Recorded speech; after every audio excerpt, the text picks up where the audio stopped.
Marrow transplant आमतौर पे अगर उसको जिस तरीके से मैंने पहले कहा कि अस्थि मज्जा प्रत्यारोपण के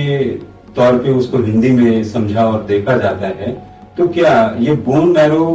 ट्रांसप्लांट करने से पहले जो बोन मैरो निकाली जाती है वो किसी व्यक्ति के शरीर की किसी हड्डी से या रीढ़ की हड्डी से निकाली जाती है, या ये बोन मैरो कहाँ से प्राप्त किया जाता है किसी बीमार व्यक्ति के इलाज के लिए? धन्यवाद शिवागन जी। सबसे पहला आपने एक बहुत ही उम्दा सवाल पूछा है। बोन मैरो ट्रांसप्लांट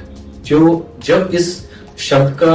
अनुसरण किया गया, जब से सबसे पहले इस शब्द का प्रयोग किया गया, उस समय पर जो पद्धतियां थी, उस पद्धतियों के चलते उस समय पर जब भी किसी व्यक्ति का बोन मैरो ट्रांसप्लांट होना था, उस समय पर जो डोनर होते थे उनके अस्थि मज्जा से यानी कि बोन मैरो से बकायदा एक ऑपरेशन के जरिए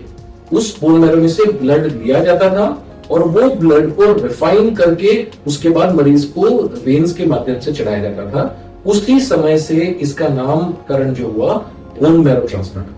किंतु जैसे जैसे तकनीकी रूप से विकास हुआ, हम लोगों ने समझा इस पद्धति के बारे में,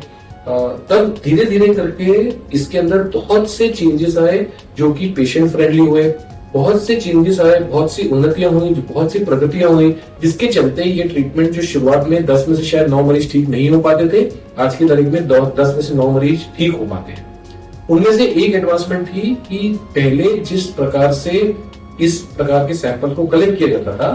वो अस्थि मज्जा से किया जाता था। आज की तारीख में इस ब्लड के सैंपल में से या स्टेम सेल जिसको हमको कलेक्ट करना होता है, जिसे हम लोग साधारण भाषा में खून के बीज कहते हैं, उन बीज को हम लोग ब्लड के माध्यम से ही कलेक्ट कर पाते हैं। इसके लिए एक स्पेशल इक्विपमेंट की जरूरत पड़ती है जिसे हम लोग एफएनएसएस मशीन कहते हैं, और उस प्रक्रिया को जिसके माध्यम से ब्लड के अंदर जो स्टेम सेल्स होते हैं उसको कलेक्ट करते हैं, उस प्रक्रिया को स्टेम सेल एफएनएसएस कहते हैं। यानी कि जो पहले के जमाने में करीबन 3 दशक पहले जो बोन मैरो से ऑपरेशन थिएटर में ले जाकर के डोनर के स्टेम सेल कलेक्ट किए जाते थे, आज की तारीख में वही स्टेम सेल्स हम लोग ब्लड से कलेक्ट कर लेते हैं। बिना ऑपरेशन थिएटर में जाए ब्लड बैंक के अंदर इस प्रोसीजर को अंजाम दिया जाता है और उस प्रोसीजर का नाम है स्टेम सेल एफएनएसएस। ठीक, तो ये बात तो आपने स्पष्ट कर दी कि बोन मैरो किसी हड्डी से नहीं निकाला जाता, न ही वो मज्जा का कोई अर्थ उसका रह गया है। 300 ml खून से इस चीज को लेकर के और फिर इलाज के लिए वेन्स के जरिए रोगी के अंदर डाल दिया जाता है। एक तो पोस्ट कोविड की अगर बात करें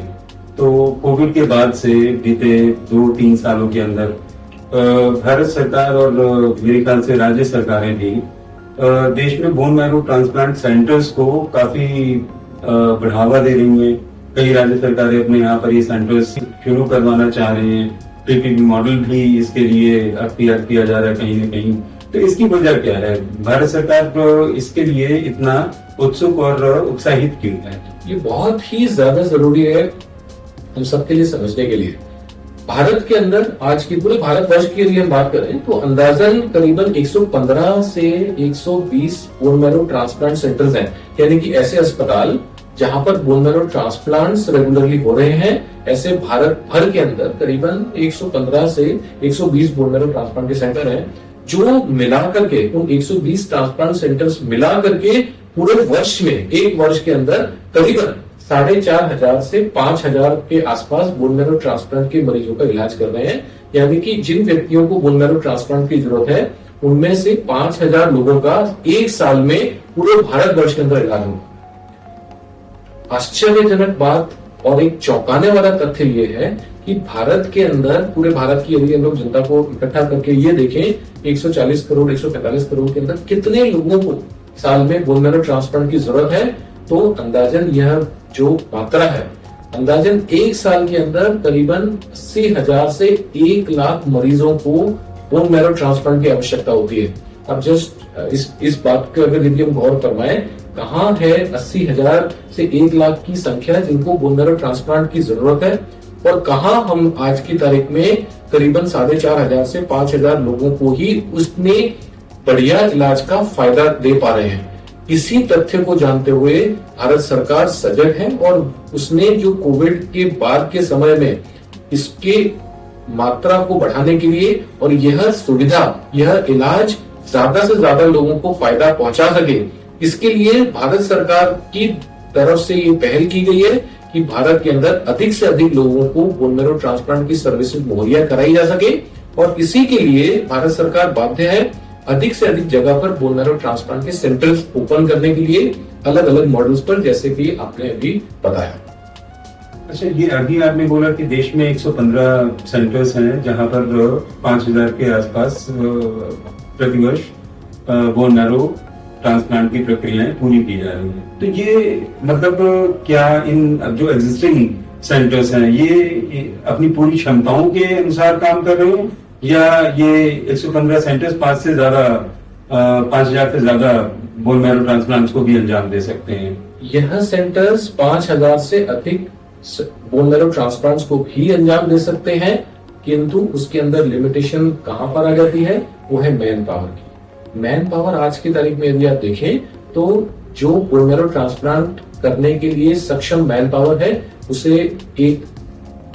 हेमेटोलॉजिस्ट चाहिए होते हैं, एक नंबर चीज हेमेटोलॉजिस्ट की टीम चाहिए होती है, दूसरी ट्रेन नर्सेस चाहिए होती है, तीसरा एक आईसीयू बैकअप चाहिए होता है, चौथा ब्लड बैंक की फैसिलिटी जहां पर ब्लड प्रोडक्ट्स को इरेडिएशन करने की सुविधा उपलब्ध हो, जहां पर नेट टेस्टिंग की सुविधा उपलब्ध हो, जहां पर ल्यूको डिप्लीटेड फिल्टर्स की सुविधा उपलब्ध हो, इस प्रकार के सेटअप की आवश्यकता होती है। ना कि सिर्फ ब्लड बैंक, आईसीयू और बोन मैरो ट्रांसप्लांट। एक मरीज जिसका बोन मैरो ट्रांसप्लांट जहां पर हो रहा हो उसे बाकी स्पेशलिटी, सुपर स्पेशलिटीज की भी आवश्यकता पड़ती है, जैसे कि एक dialysis unit, functional dialysis unit,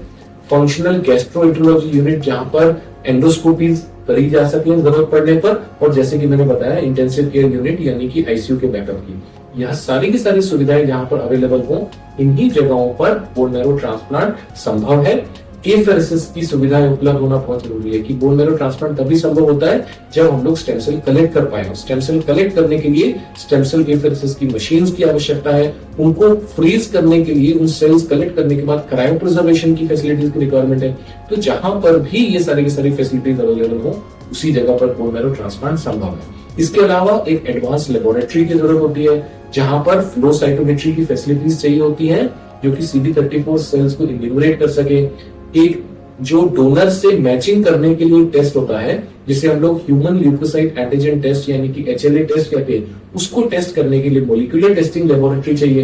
यह सारी फैसिलिटीज जब क्रिएट होती हैं तब एक इकोसिस्टम क्रिएट होता है जहां पर बोन मैरो ट्रांसप्लांट्स ना कि सिर्फ किया जा सके, बट हमारा जो, अगर हम लोग हेमेटोलॉजिस्ट हैं, बोन मैरो ट्रांसप्लांट के डॉक्टर्स हैं, हमारा उद्देश्य बोन मैरो ट्रांसप्लांट सिर्फ करने तक सीमित नहीं है। हमारा उद्देश्य होता है आउटकम्स कैसे हम लोग डिलीवर करें, क्लिनिकल आउटकम्स कैसे डिलीवर करें,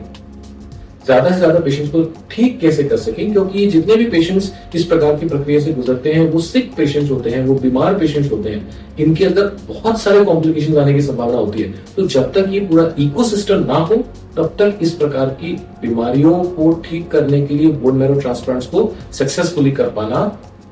मुश्किल है। अच्छा, अभी आपने HLA मैचिंग की बात की, तो इसमें दर्शकों को एक बात की इसकी भी जानकारी दे दीजिए कि जो बोन मैरो ट्रांसप्लांट किया जाता है, किसी स्वस्थ शरीर से मैरो लिया गया और फिर उसको रोगी के शरीर के अंदर इंजेक्ट किया गया, तो उसमें HLA की मैचिंग की जरूरत होती है, जिसका मेरे ख्याल से ब्लड ग्रुप जो होते हैं उसमें उसकी मैचिंग की कोई जरूरत नहीं होती। तो इस बारे में भी दर्शकों को कृपया बता दीजिए कि ये किस तरीके से मैच किया जाता है। बोन मैरो ट्रांसप्लांट्स दो प्रकार के होते हैं, एक होता है ऑटोलोगस, दूसरा होता है एलोजेनिक। ऑटोलोगस का अर्थ होता है कि यदि कुछ प्रकार की बीमारियों के अंदर मुझे यदि ट्रांसप्लांट की जरूरत है तो कुछ प्रकार की बीमारी ऐसी होती है जिसके अंदर मुझे किसी डोनर के स्टेम सेल्स की जरूरत नहीं है, यानी कि मेरे खुद के स्टेम सेल्स को यूज करके बोन मैरो ट्रांसप्लांट यानी कि ऑटोलोगस बोन मैरो ट्रांसप्लांट किया जा सकता है। कौन सी बीमारियां होती हैं जिसके अंदर ऑटोलोगस बोन मैरो ट्रांसप्लांट कारगर है? लिम्फोमा,